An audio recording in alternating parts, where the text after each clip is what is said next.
नमस्कार दोस्तों, उम्मीद करता हूँ आप सब बढ़िया होंगे।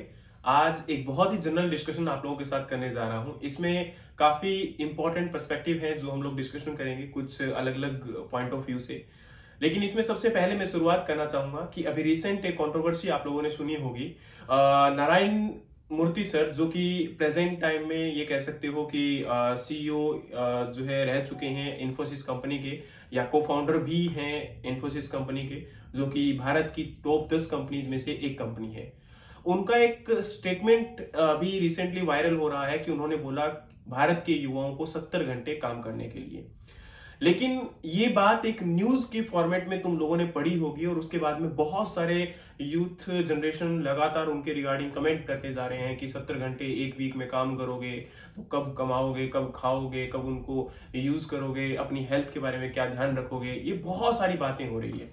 देखिए, मैं किसी के बारे में नेगेटिव और पॉजिटिव बोलने से पहले बहुत सारी चीजें आपको बताना चाहता हूं। उसके बाद आप खुद डिसाइड करना कि क्या गलत है और क्या सही है। अगर आप पूरा उनका इंटरव्यू सुनोगे तो आपको समझ में आएगा कि उन्होंने जो बात बोली थी वो 70 घंटे काम करने के लिए नहीं, उन्होंने ये बोला था कि एक यूथ को डेडिकेटली, ये बर्नआउट करने की बात नहीं है। उन्होंने इसको रिस्पेक्टिवली इस प्रकार से बोला था कि जब वर्ल्ड वॉर 2 हुआ था तो उसके बाद जापान जैसी कंट्री जो कि आज जो है फॉरमोस्ट इकोनॉमीज में से एक है, और जो है उन्होंने उस टाइम पर उनके जो यूथ थे उन्होंने 70 घंटे छोड़िए, उन्होंने अपने वर्किंग आवर में काफी हद तक इंक्रीमेंट किया था और उसकी वजह से आज उनकी ही बदौलत है कि देश उनका नंबर 1 या नंबर 2 या नंबर 3 में से किसी न किसी स्टेज पर आता है। और वो इतना कम रिसोर्सेस होने के बावजूद, इतनी बड़ी ट्रेजेडी होने के बावजूद भी आज वर्ल्ड की लीडिंग इकोनॉमीज में से एक है।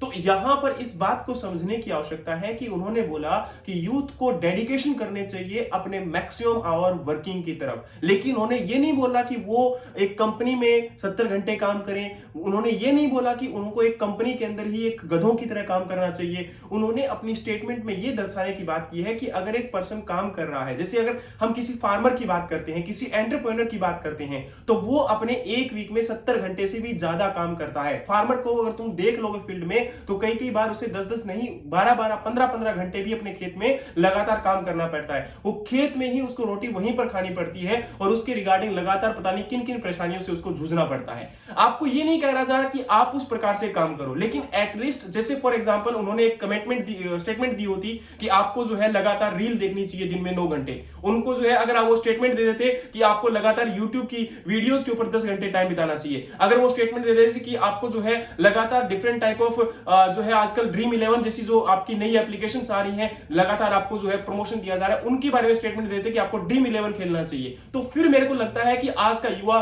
खुश होता कि हाँ, हमें ड्रीम 11 खेलने के लिए करोड़पति बनने की बात की जा रही है, वो भी फ्री में। लेकिन आपको थोड़ा सा सोचना पड़ेगा। उन्होंने इस रिस्पेक्टिव में बोला था कि आपको वर्किंग आवर मींस अपने सेल्फ प्रोडक्टिविटी को इंक्रीज करना पड़ेगा। उनकी पहली स्टेटमेंट ये थी कि भारत की जो वर्किंग प्रोडक्टिविटी है वो देश की सबसे कम है वर्ल्ड के अंदर। तो आपको यहां पर वर्किंग प्रोडक्टिविटी को अपनी इंक्रीज करने की बात हो रही है, आपको पर कैपेसिटी जो अपनी कैपेबिलिटी है उसको इंक्रीज करने की बात हो रही है। आप हो सकता है कि ऑफिस में से आने के बाद अपने सेल्फ इंप्रूवमेंट को करने के लिए कुछ किताबें पढ़ सकते हैं, इसके अलावा कुछ नई चीजों को सीख सकते हैं, कोई नई टेक्नोलॉजी को सीख सकते हैं, कोई नई आपकी ऐसी चीज को सीख सकते हैं जिससे आपकी इनकम या अर्निंग इंक्रीज हो सकती है, कोई आपकी इनपुट को कहीं ना कहीं डिक्रीज करके आप आउटपुट को इंक्रीज कर सकते हैं। ऐसी बहुत सारी चीजें होती हैं, लेकिन हम हर चीज को नेगेटिव लेने की आदत पड़ गई है। और दूसरी हमारी मेन स्ट्रीम मीडिया आपको लगातार कहीं ना कहीं एक प्रकार से नपुंसक करने का काम कर रही है। मेरा मानना यह है कि मीडिया ने आज युवा को खोखला करने का जितना काम किया है, और देश के जितने भी ये लीडिंग जिनको आप लोग हीरो मानते हो, उन्होंने आपको जितना खोखला करने का काम किया है उससे ज्यादा खोखला करने का काम मुझे नहीं लगता कि किसी ने आज तक देश के भविष्य में किसी ने किया होगा।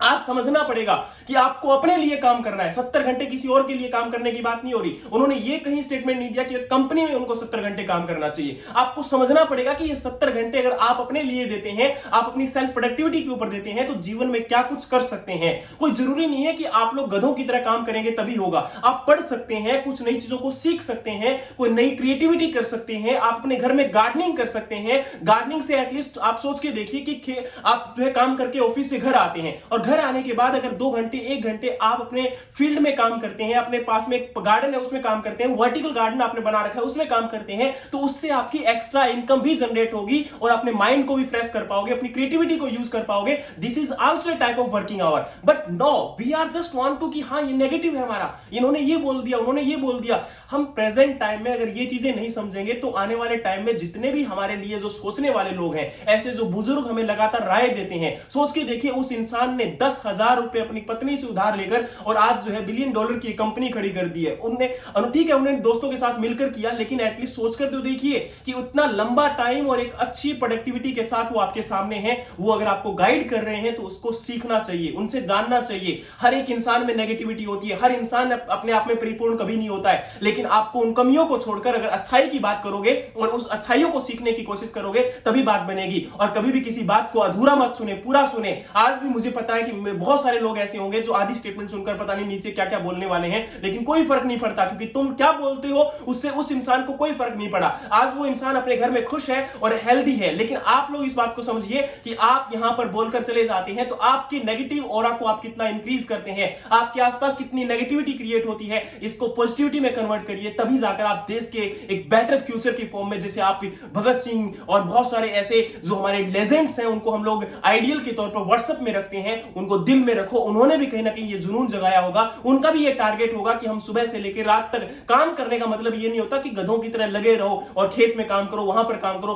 थोड़ा मोटा प्रोडक्टिविटी को भी इंक्रीज करने का मतलब होता है कि किस प्रकार से हम अपनी सेल्फ एफिशिएंसी को इंक्रीज कर सकते हैं। This is known as working hour. समझ में आ रहा है? तो इसको समझो, और जब तक ये समझ में नहीं आएगा तब तक चाहे कुछ भी कर लेना, जिंदगी में कामयाब नहीं हो पाओगे। और अगर आज प्रेजेंट टाइम में हम लोग देखें तो 90% यूथ नहीं बोलूंगा, लेकिन 60% 70% यूथ ऐसा है जो केवल रील, यूट्यूब, फेसबुक, इन चीजों के ऊपर और या फिर आप नेताओं के पीछे जो है अपना टाइम वेस्ट कर रहे हैं। दिस इज द मोस्ट ट्रेजिबल की प्रेजेंट टाइम में इसको समझना पड़ेगा। ये डिस्ट्रक्शन है आपके फ्यूचर का। आप अगर अपने फ्यूचर को इंक्रीज करना चाहते हो तो थोड़ा सा इसके बारे में सोचिए और जिंदगी में बहुत बड़े कामयाब बन जाओगे। उम्मीद करता हूं कि बात आपको समझ में आई होगी, और अगर सही लगी, अच्छी लगी तो दोस्तों को भी शेयर करो ताकि मैक्सिमम लोग इसके बारे में जान पाए। Thank you so much, have a great day. जय हिंद, जय भारत।